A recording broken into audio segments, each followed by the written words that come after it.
Call Richard Prosser. Thank you, Mr Speaker. I'm pleased to rise on behalf of New Zealand First to take a call on this third reading of the International Finance Agreements Amendment Bill. New Zealand First does not support this bill.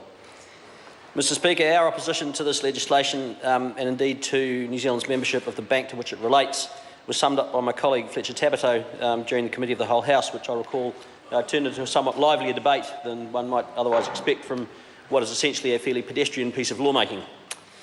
And our opposition is not actually about the bank itself, Mr Speaker, or even about New Zealand's involvement in international financial agreements of this type in general.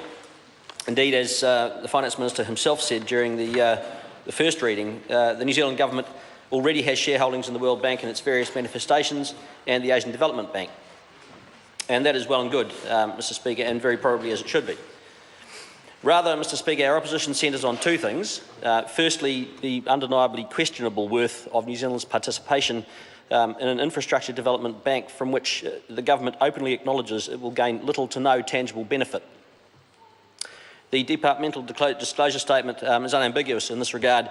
Mr Speaker, it states, and I quote, "The direct economic consequences of the investment in the AIIB for New Zealand are likely to be modest." It also says, quote, "The practical effect on revenue for New Zealand, which will not be borrowing from the infrastructure bank or be a destination for investment, is likely to be minimal." So, Mr Speaker, we will neither be benefiting from being able to borrow from the bank, nor will we be benefiting from having the bank invest in New Zealand. But we are committing nearly $500 million to it over the next 5 years, with 100 million of that, almost $100 million being the upfront payment. So that's $500 million, Mr Speaker, for membership essentially of a club from which we will derive almost nothing in terms of material benefit. We get what the government has argued in terms of the fact that there are intangible benefits, and in fact tangible benefits which are not able to be directly or immediately linked to involvement in international institutions such as this proposed bank. But we struggle to accept that these will be, or even could be in this case, worth anywhere near as much as the investment is costing us, let alone that they could come to represent some sort of net return on that investment. And we understand that other countries are more ready to deal and trade and treat with nations when there is wider involvement, when multiple associations are entered into, when nations are able to meet one another in a greater number of forums, and when nations demonstrate that they are prepared to commit tangibly to institutions which they rely on and which they regard as having value. We get that. And we understand that the projects that this bank will fund are necessary, are going to be valuable to nations across the region which it covers, and that will increase economic activity in those countries, and that down the track New Zealand firms, businesses will be able to benefit from that. But, Mr Speaker, those things will happen anyway with us or without us. We are such a minuscule contribution to what is such a vast area of the earth and such a vast area of economic activity that these things would go ahead anyway, whether we're involved or not.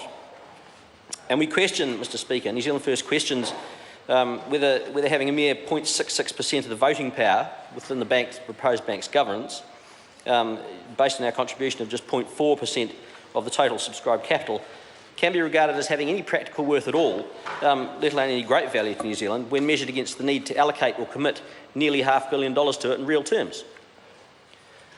We do get that institutions of this type garner more credibility when they are endorsed by nations that are perceived as being stable and advanced and reliable and largely free from corruption.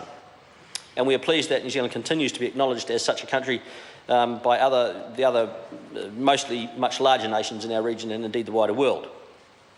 In fact, as Minister English said during the first reading, I quote, "New Zealand took something of a brave step early on, partly with the encouragement and assistance of Singapore, to be the first developed country that put its hand up to engage developing countries and that put its hand up to engage in discussion with the Chinese government about the possibility of the Asian Infrastructure Investment Bank being a true multilateral institution." Mr Speaker, I know these things are calculated according to some differing criteria, but I have to ask how much longer China is going to be regarded as a developing country relative to New Zealand. I mean, here we have a country that is nearly 1.5 billion people, the second largest economy in the world, a nuclear power and an active participant in the space race. And Mr Speaker, compared with New Zealand, which is essentially a small agrarian economy with a tiny population, sitting quietly in an unassuming backwater of world affairs. There is developing, Mr Speaker. Our second cause for concern, the other grounds in which we primarily oppose this legislation and New Zealand's participation in the bank, is the source of funds that New Zealand will be putting into it.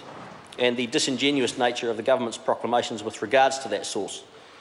Mr Speaker, the Future Investment Fund was supposed to be about reinvesting in New Zealand, and no amount of government spin can change that fact.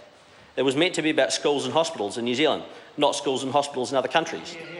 It was meant to be about roads and bridges in New Zealand, not roads and bridges in Asia and the Pacific.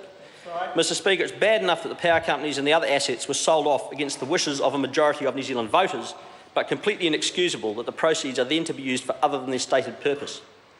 It is bad enough that we lose half the ownership and half the revenue stream from our wealth-generating assets, but incomprehensible that we should then lose part of the proceeds as well, sending them instead to be locked up in a foreign-focused development bank from which the government itself admits we will receive little to no benefit. And the government has been completely dishonest about this part of the legislation, Mr Speaker, and it continues to be completely dishonest. For those reasons, New Zealand First cannot and does not support this bill. Thank you.